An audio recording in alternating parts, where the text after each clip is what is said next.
지난주 우리가 로마서 1장 16절 17절 바울이 복음을 부끄러워하지 아니하는 이유에 대해서 살핀 바가 있습니다. 바울뿐만 아니라 이제 우리가 주 예수 그리스도 안에 구원받은 자로서 여러분들은 삶의 자리에서 예수 믿는 것이 부끄럽지 않다는 그러한 믿음의 당당한 자부심으로 한 주간을 사셨습니까? 구원을 주시는 하나님의 능력이 있는 믿음, 믿음으로 믿음에 이르게 하는 이 믿음, 우리가 이러한 복음과 믿음을 강조하는 사도 바울의 이 메시지를 통해서 오늘 이 시대에 복음이 점점 메말라가는, 교회마다 교회 속에서 하나님의 복음이 증거되는 것이 아니라 사람의 귀를 즐겁게 하고 또한 사람의 마음에 맞는 말을 전하는 교회가 점점 많아지는 이 시대 속에서 하나님의 말씀만이 나타날 수 있는 그러한 갈망함이 우리 안에 있다면 사도 바울의 이러한 외침, 이러한 증거는 우리에게 분명히 도전이 될 것이고 또 그 도전은 우리의 믿음을 더 올곧은 사람으로 세워갈 줄 믿습니다. 그 사도 바울은 이러한 복음과 믿음의 관계를 말씀하면서 오늘 본문에서는 무엇으로 설명하냐면 우리 인간은 어찌할 수 없는 죄인이다라는 사실에 초점을 맞추어서 말씀을 전하고 있습니다. 성경은 이렇게 말씀하죠. 모든 사람이 죄를 범하였으며 하나님 영광에 이르지 못했다. 인간은 죄인이다라고 성경은 분명하게 증거합니다. 그런데 그 죄의 정도가 심각하다는 게 문제죠. 적당히 죄를 지은 죄인이 아니라 철저한 죄인이다는 사실입니다. 그 죄의 처절함을 바울은 로마서 3장 9절부터 18절에서 이렇게 또박또박 우리에게 말씀을 해줍니다. 그러면 어떠하냐? 우리는 나 아니야 결코 아니라 유대인이나 헬라인이나 다 죄 아래에 있다고 우리가 이미 선언하였노라. 기록된 바 의인은 없나니 하나도 없으며 깨닫는 자도 없고 하나님을 찾는 자도 없고 다 치우쳐 함께 무익하게 되고 선을 향하는 자는 없나니 하나도 없도다. 그들의 목구멍은 열린 무덤이요 그 혀로는 속임을 일삼으며 그 입술에는 독사의 독이 있고 그 입에는 저주와 악독이 가득하고 그 발은 피 흘리는 데 빠른지라. 파멸과 고생이 그 길에 있어 평강의 길을 알지 못하였고 그들의 눈앞에 하나님을 두려워함이 없느니라 함과 같으니라 하고 말씀했습니다. 무슨 말씀입니까? 한마디로 우리 인간, 우리 사람에게는 도저히 구원받을 만한 구석이 전혀 없다는 겁니다. 우리가 여기 있는 저희와 여러분들이 나는 하나님께서 보실 때 참 예쁘고 또 하나님 보시기에 당신의 마음을 만족해서 나는 구원받았어 라고 생각하는 분 계십니까? 성경은 없다고 말씀하고 있거든요. 없다. 실제로 우리 주변과 역사를 한번 돌아보십시오. 우리 주변 어디에서든지 여러분 어느 역사 어느 곳이든지 이 죄의 모습은 쉽게 찾아볼 수가 있지요. 아니 뭐 부패한 곳이 아예 없다라고 말할 수 없고 전체 다 부패한 상황이다라고 말할 수밖에 없습니다. 참 정의가 지켜져야 되고 모든 잣대 기준으로 정의의 추가 올바르게 세워져야 할 법은 사법까지도 이제 도저히 믿음이 가지 않는 기울어진 추의 모습을 가지고 있는 것을 우리는 쉽게 보게 됩니다. 우리 자신을 보아도 마찬가지죠. 좀 더하고 덜하고 약간의 정도의 차이는 있을지라도 어때요? 우리 인간, 우리 사람은 다 죄인이다라는 그 사실에 이해를 달 사람은 아무도 없을 것입니다. 오늘 본문 18절에서부터 인간의 죄성을 밝히는데 바울은 그 초점을 맞추어서 말씀해요. 여러분, 왜 바울은 이 죄의 문제를 계속해서 물고 늘어지는 것일까요? 좀 숨기고 감추고 조금 덜 드러내고 하면 피차 편하고 마음이 편하게 말씀을 들을 것인데, 굳이 걸고 틀고 틀어서 우리 인간의 약점을 계속 덜 채워내는 이 바울의 심보, 이 바울이 왜 이렇게 계속 이렇게 말할까요? 기회가 어디에 있다 생각하십니까? 이 죄의 문제가 너무나도 중요하기 때문이다라는 사실을 깨닫게 되죠. 죄의 문제를 해결하지 않고는 결코 무슨 문제가 해결 안 될까요? 구원을 말할 수가 없다는 것입니다. 죄의 문제 해결 이꼴 구원이라는 사실이죠. 죄의 문제를 간과해서는 안 됩니다. 만약 죄의 문제를 그냥 슬쩍 넘어가면 그 종교는 가짜입니다. 죄의 문제를 해결하지 않고 구원과 해방을, 자유를 말하는 종교가 있다면 그것은 무엇일까요? 사이비라고 볼 수 있는 거죠. 성경은 이 죄의 문제를 아주 심각하게 다루고 있습니다. 죄가 어떻게 생겨났고 어떤 모습으로 나타나고 그 결과가 어떻게 되는지에 대해서 분명한 답을 성경은 가지고 있다는 것이죠. 그리고 이 죄로부터 해방되는 구원을 얻는 길을 분명하게 우리에게 제시를 해주고 있는 것이 바로 성경입니다. 여러분, 왜 나의 구원에는 감격이 없는 것일까요? 왜 우리에게는 하나님 능력이 없는 것일까요? 그것은 저도 여러분도 구원에 대한 감격, 즉 죄에 대해서 민감하게 반응하지 아니하고 그 죄책에 대한 구원받았다는 사실의 그 크기를 제대로 알지 못하기 때문에, 내가 가지고 있는 그 구원의 가치, 구원의 은혜의 그 정도를 모르기 때문에 구원에 대한 감격도 능력도 없다는 사실입니다.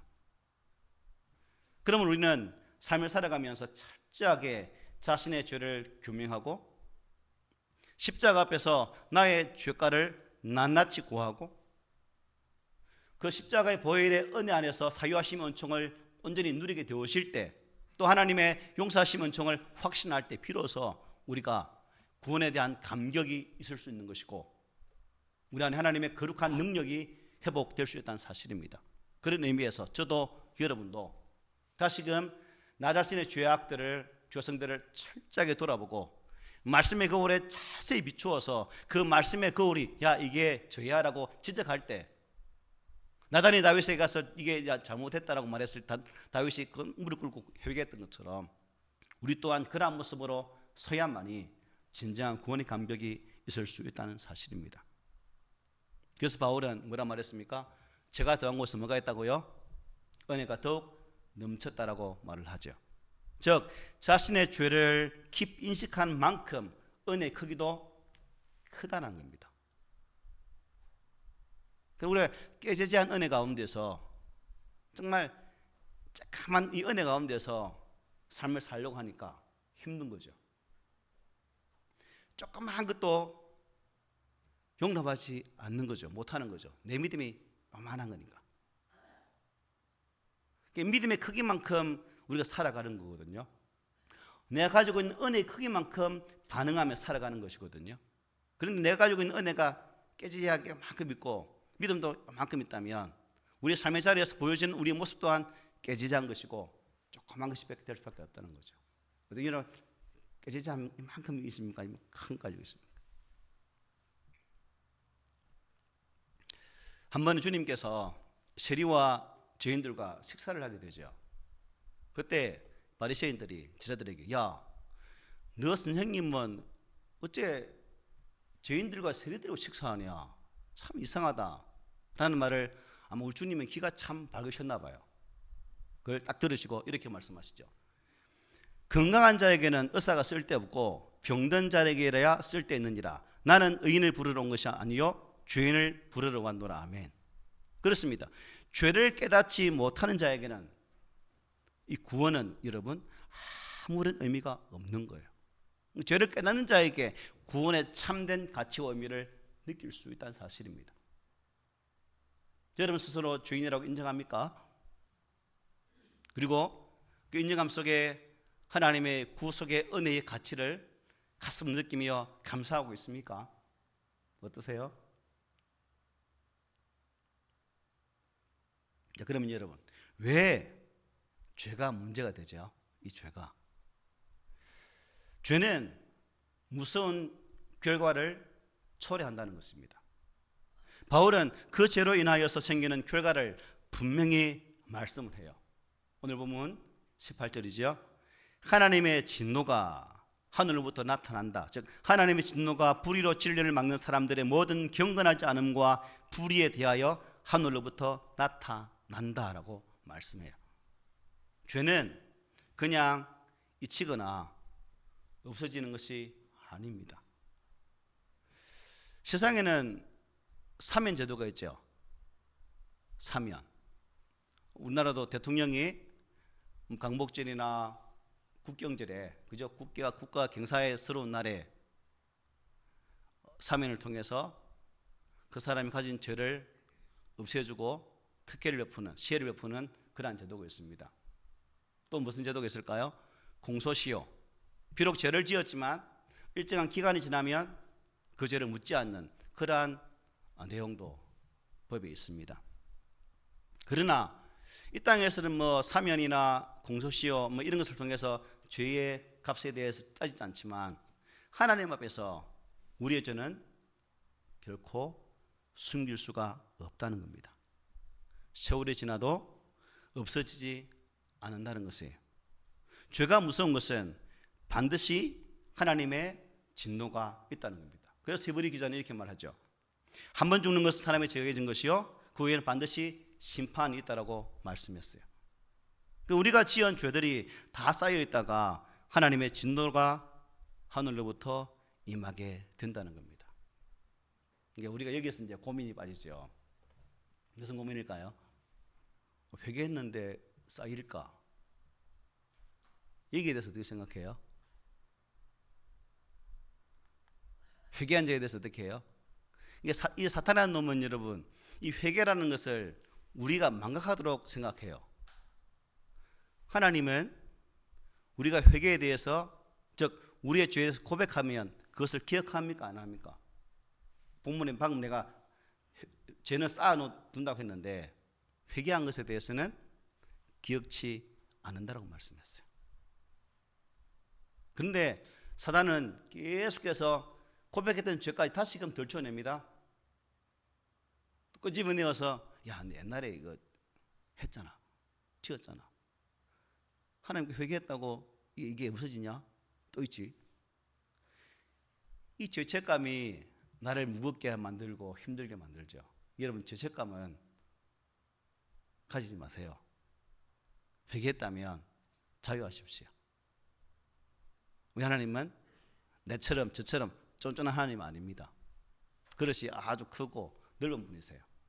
그러니까 저는 여러분의 죄를 낱낱이 기억하지만 하나님은 여러분의 죄를 기억지를 않으세요. 회개하면.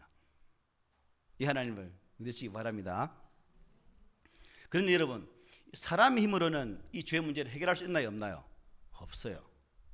오직 하나님만 이 죄 문제를 해결할 수 있다는 사실입니다. 그 죄의 문제를 해결하기 위해서 하나님께서 베푸신 선물이 바로 뭐예요? 예수 그리스도의 대속의 십자가 사건입니다. 예수님께서 피로 씻지 않는 한 그 죄는 그대로 있을 수밖에 없다는 거죠. 그래서 십자가의 피와 예수 그리스도의 복음 안에서 회개하고 용서함을 받아야 하는 것입니다. 지난주에 보았던 우리 본문 1장 16절 17절 말씀 이렇게 했죠. 내가 복음을 부끄러워하지 아니하노니 이 복음은 모든 믿는 자에게 구원을 주시는 하나님의 능력이 됨이라. 먼저는 유대인에게요 그리고 헬라인에게로다. 복음에는 하나님의 의가 나타나서 믿음으로 믿음에 이르게 하나니 기록된 바 오직 의인은 믿음으로 말미암아 살리라 함과 같으니라고 말씀했죠. 예수 그리스도 안에서 믿음으로 용서받고 하나님의 진노에서 피한 것을 감사하면서 저 여러분들은 구원의 감격을 누리며 살아가셨으면 합니다. 삶의 자리에서 이 감격을 한번 회복해 봅시다. 그리고 삶이 좀 핍절할지라도 공고할지라도 이 은혜 때문에 그 공고함도 이길 수 있는 그러한 능력의 소유자로 사시면 어떨까요? 좋지 않을까요? 기대 안 됩니까? 이런 기대를 가지고 사는 우리 모두가 되시기를 바랍니다. 자, 그러면 여러분, 이 하나님의 진노를 불러오는 이 구체적인 죄의 내용이 무엇입니까? 본문의 18절은 두 가지를 말씀해요. 잘 보십시오. 하나님의 진노가 불의로 진리를 막는 사람들의 모든 경건하지 않음 하나, 그리고 불의에 대해서 말씀해요. 경건하지 않은 것과 불의죠. 자, 모든 경건하지 않는 것은 누구에 대한 죄일까요? 하나님께 대한 죄입니다. 그리고 불의는 도덕적이고 윤리적인 죄를 의미합니다. 그래서 오늘은 불의는 아마 다음 이어서 계속 말씀할 거고, 오늘은 이제 이게 본질적인 이 죄, 경건하지 않는 죄에 대해서 잠시 우리가 말씀을 나누었으면 좋겠습니다. 자, 경건하지 않다는 것은 무엇을 의미할까요? 하나님을 인정하지 않는다, 또 하나님을 거부한다, 이런 것을 뜻합니다. 여러분, 하나님 인정하시죠? 하나님 인정하십니까? 네. 하나님 거부하십니까? 이게 노면해야 되죠. 거부하십니까? 남의 골치 아픕니다.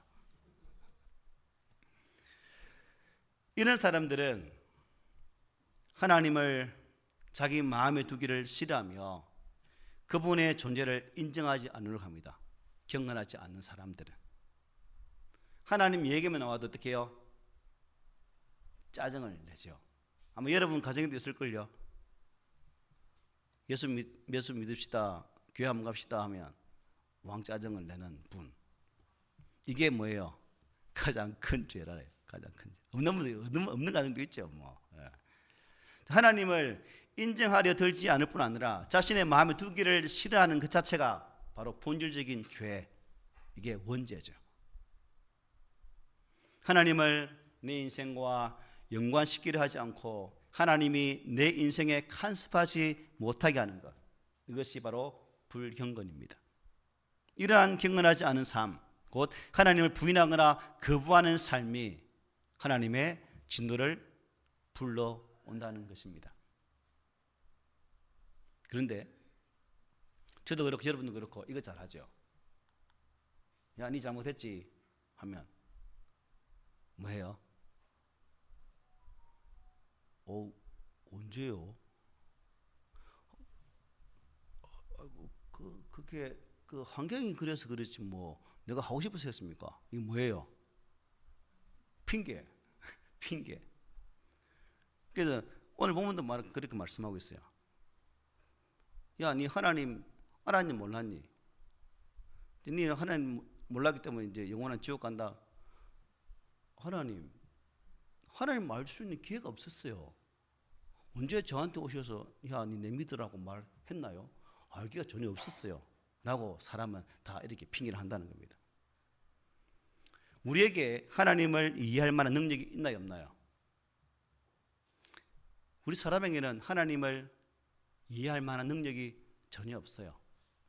불행히도 없다는 겁니다. 유한한 존재인 우리가 이 무한하신 하나님을 이해한다고 하는 것은 불가능한 거예요. 저는 이해라는 단어보다 깨닫는 단어를 좋아하는데 많은 책들 보면 대부분 이해라는 단어를 쓰고 있어요. 우리가 무한하신 하나님을 믿고 깨달을 수 있는 길이 딱 하나 있습니다. 그게 뭘까요?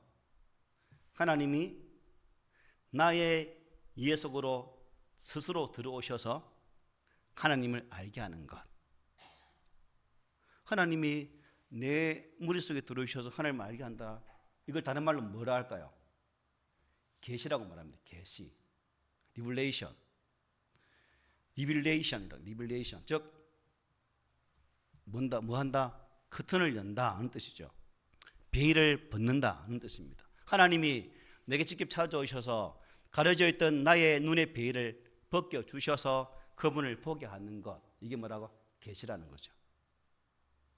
이게 있을 때 비로소 우리는 그 하나님을 아하, 이분 하나님이구나 사실을 깨닫게 되는 자리까지 나가는 거예요. 우리 스스로가 결코 그럴 수가 없습니다. 하나님께서 찾아오셔서 내 안에 역사할 때 비로소 하나님을 하나님됨으로 알고 그분을 믿게 된다는 사실이죠. 이게 계시인데, 여러분 잘 아시는 것처럼 계시에는 몇 가지가 있어요? 두 가지가 있죠. 특별 계시와 일반 계시가 있습니다. 특별 계시에는 또 두 가지가 있죠. 뭐가 있습니까? 예수 그리스도와 성경이 있습니다. 하나님은 이 예수 그리스도와 성경을 통해서 당신을 밝히 보여주고 있다는 거예요. 우리가 하나님을 보기를 원한다, 하나님을 알기를 원한다, 그분을 만나기를 원한다고 한다면 당신이 계시되어진 성경 속으로 들어가야 그분을 만날 수가 있고, 그 예수 그리스도가 도대체 어떤 일을 하셨는지, 이 땅에 오셔서 인간으로 어떤 삶을 사셨고 그 인간의 몸으로 우리에게 어떤 일을, 어떤 구원의 길을 여시는지를 성경은 자세히 말씀하고 있기 때문에 그 진리의 말씀으로 들어가야 그 예수를 비로소 만날 수가 있다는 거죠. 성경은 하나님의 말씀이기 때문에 그 하나님의 말씀인 성경을 통해서 우리는 하나님의 뜻과 그분께서 우리에게 원하시는 바를 믿을 수가 있다는 거예요. 그러므로 예수 그리스도 성경은 아주 특별한 하나님의 계시가 되는 거죠.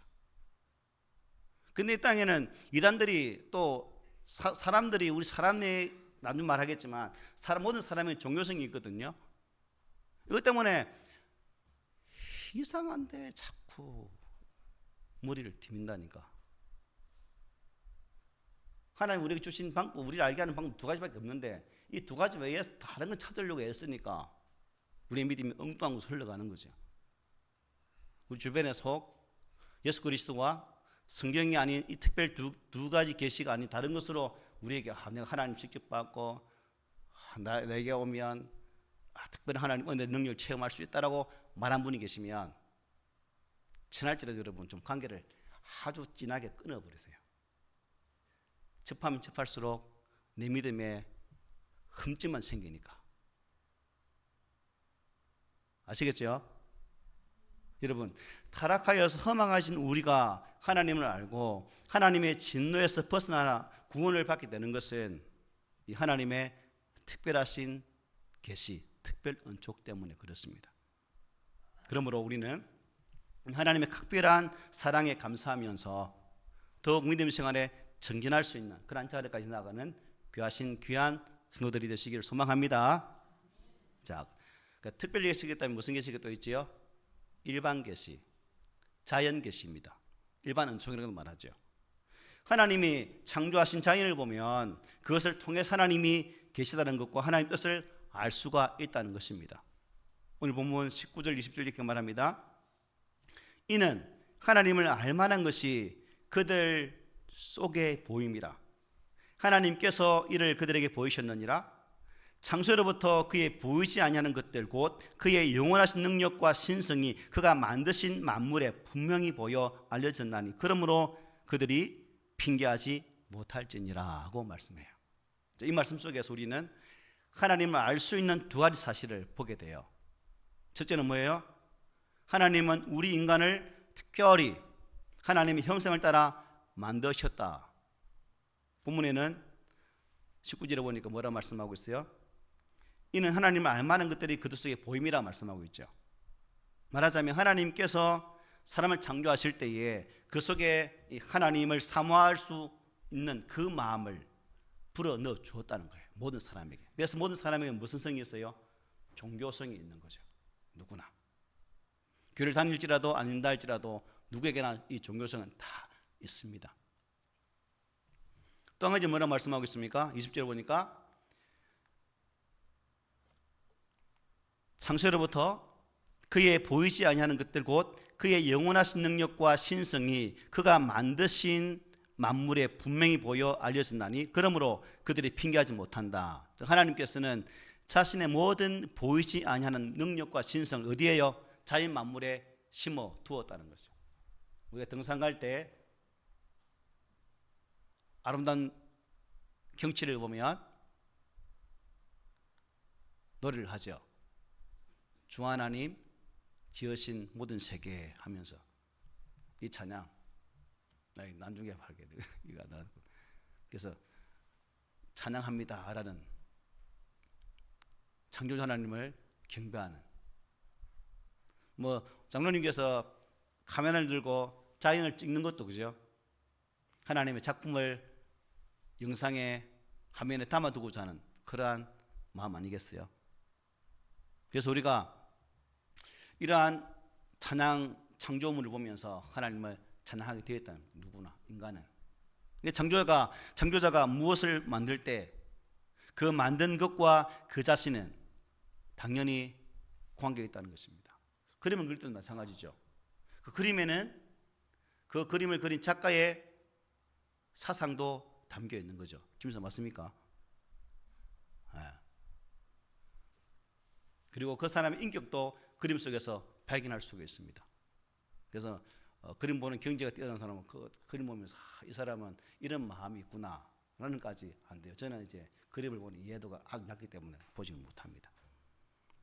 이 우주 만물에는 하나님이 계십니다.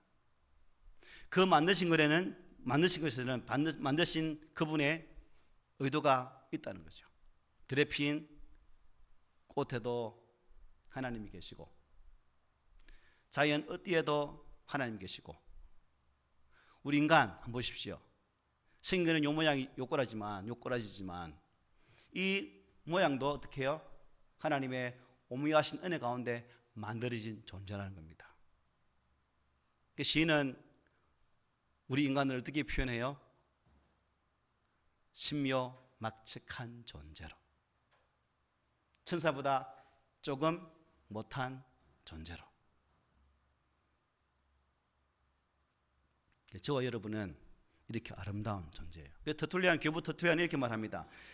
창조주에 대한 지식을 처음으로 가르쳐 준 것은 모세의 글이 아니다. 즉 성경 아니라는 거죠. 많은 사람이 비록 모세의 이름을 전혀 듣지 못했을지라도 틀림없이 모세의 하나님을 알고 있다. 이렇게 말했어요. 무슨 의미예요? 이것은 자연 계시를 통해서 하나님을 알 수 있고 또 알아야 한다는 것을 강조해주고 있는 말씀이라 하겠습니다. 그렇습니다. 정말 하나님이 지으신 이 자연을 보면 이 세상이 우연히 생겨난 것이 아니다라는 사실을 깨닫게 됩니다. 조금 더 우리가 눈을 열고 귀를 열어서 자연을 딱 들여다보면 그 속 하나님의 오묘하심들을 더 깊이 있게 볼 수가 있다는 사실입니다. 그럴 때 우리는 하나님의 오묘하심을 찬양할 수밖에 없는 거죠. 그럼에도 불구하고 인간은 오만하게 무엇이 없다? 하나님이 없다라고 합니다. 이 자연 만물이 밝히 하나님을 증거함에도 불구하고 사람은 하나님이 없다라고 말해요. 이것이 바로 죄라는 거죠. 또 이것을 다른 말로 하면 하나님께 대한 심각한 도전이라고도 볼 수 있는 말입니다.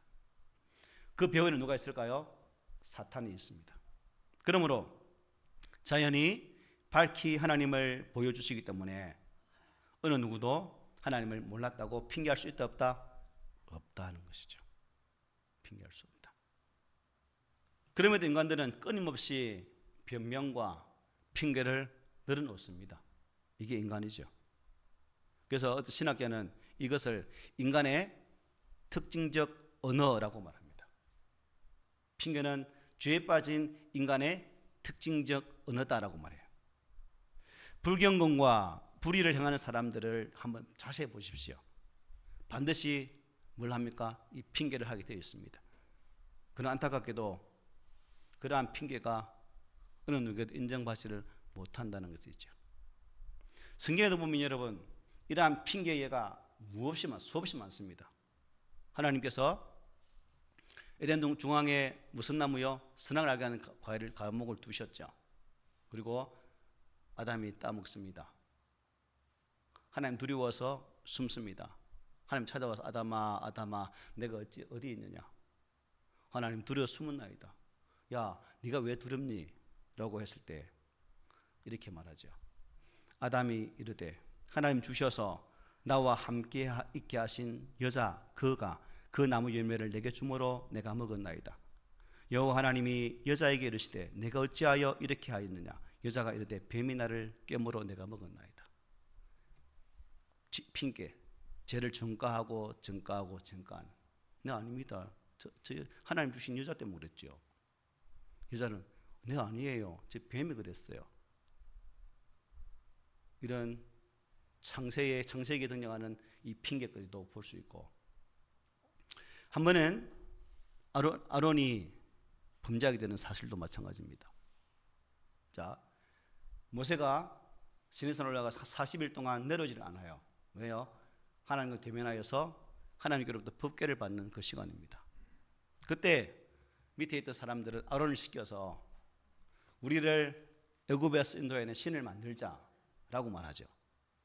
그때 아론은 그 말에 동조해서 야, 금떼기 다 가져와 해서 금을 가지고 왔을 때 이 금송아지를 만들죠. 그래서 막 모세가 하나님의 말씀으로 치니까 모세의 팻말이 가관이죠. 이런 말을 합니다. 내가 그들에게 이르기를 금이 있는 자는 빼내라 한즉 그들이 그것을 내게로 가져왔기로 내가 불에 넣어 던졌더니 이 송아지가 나왔다. 뭐 마술사입니까? 금을 넣으니까 금송아지가 뿅 이렇게 나왔다는 거죠. 이렇게 핑계를 댔다는 겁니다. 사울 보십시오. 블레셋과의 전투에서 사무엘이 늦게 오니까 그 늦게 오면 기다리지 못하고 하나님 앞에 제사를 드리게 됩니다. 그때도 사무엘이 왜 네가 이렇게 잘못된 일을 했냐 했을 때 블레셋이 쳐들어오고 막 이래서 부득이해서 내가 이렇게 했습니다 라고 말하죠. 또 아말렉과의 전투에서 하나님은 아말렉의 모든 것들을 어떻게 해요? 다 없애라고 했어요. 그런데 좋은 짐승들, 동물들을 남겨두었죠. 그래서 사무엘이 왜 남겼냐? 다 없애라 하지 않았냐? 이거 좋아서 하나님께 제사 드리려고 가져왔다고. 이렇게 핑계를 댑니다. 구약에만 이런 핑계 있습니까? 하나님이 천국장치를 베쓰라고 사람들에게 초청을 하게 되었죠. 그때 초청했을 때 사람들은 저마다 이렇게 핑계를 댑니다. 다 일치하게 사용하여 한 사람은 이르되 나는 밭을 샀음에 아무래도 나가 보아야 하겠으니 청컨대 나를 양해하도록 하라 하고, 또 한 사람이 이르되 나는 소 5겨리를 샀음에 시험하러 가니 청컨 나를 향해하도록 하라 하고, 또 한 사람은 이르되 나는 장가 들었으니 그러므로 가지 못하겠노라 하는지라. 이 핑계 저 핑계, 이렇게 핑계는 사람이 죄를 범하고 타락해 있을 때 반드시 나타나는 아주 특징적인 언어라는 것이죠. 아니 이미 타락할 대로 타락한 인간들에게 그것은 핑계는 아주 보편적인 언어이기도 합니다. 저도 그렇고 여러분도 그렇고. 분리하면 뭐예요? 핑계거리를 찾죠.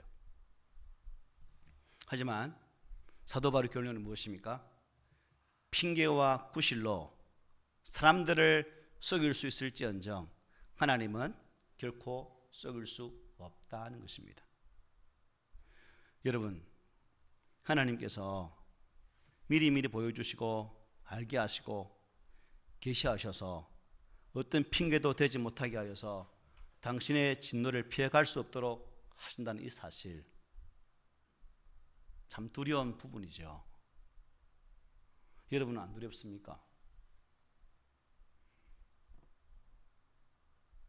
저와 여러분들은 이 사실 앞에 참 진노에 어김이 없는 하나님 앞에, 하나님이 싫어하시는 것에 대해서는 반드시 심판하신다는 이 사실 앞에 다행스러운 것은 저와 여러분들은 예수 이름으로 그 모든 진노에 대해서 고백을 했다는 사실, 나의 무죄악들을 감찰해 주시고 예수 그리스도 안에서 그분을 통해 나의 죄가를 도말해 주시니 참 감사합니다는 고백을 통해서 예수를 믿었기 때문에 그나마 다행스럽다는 겁니다.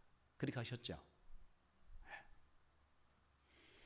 죄를 해결하지 않고는 여러분 결코 하나님의 진노로부터 자유로울 수가 없습니다. 하나님의 진노가 임할 때에 하나님 몰랐다고 할 인생이 얼마나 많겠지만, 참 많겠지만 하나님 앞에는 이 핑계가 아무 의미가 없다는 것입니다. 우리는 하나님을 경외하는 성도로 부름받았어요. 그러므로 우리 삶의 자리에서 감격과 감사하는 모습이 넘쳐나야 될 줄 믿습니다. 여러분, 예수 믿는 게 뭐예요? 예수 믿는 게 하나님의 진노를 막고 하나님과 바른 관계로 살 수 있는 이 경건과 의로운 믿음을 통해서 구원을 선물로 받았다는 것을 인정하는 게 이 믿음 아닐까요? 그러므로 복음에 있는 하나님의 의가 믿음에 이르는 이 믿음을 하나님께서 내게 주셨다는 사실을 기뻐 감사하면서 우리 삶의 자리에서 어떤 핑계가 아니라 하나님의 사실적인 말씀 앞에 감사하고 참 나를 구원하신 그 은혜가 하나님의 관계 속에서 얻었기 때문에 우리 스스로가 이 관계를 깨지 말고, 즉 하나님 은혜로 받은 이 복을 우리의 발로 차버리지 말고 은혜를 은혜되게 만들고 또 그 은혜가 저와 여러분의 삶의 현장에 더 큰 능력으로 나타난 그 아름다운 모습들이 있기를 오늘 말씀으로 부탁을 드립니다.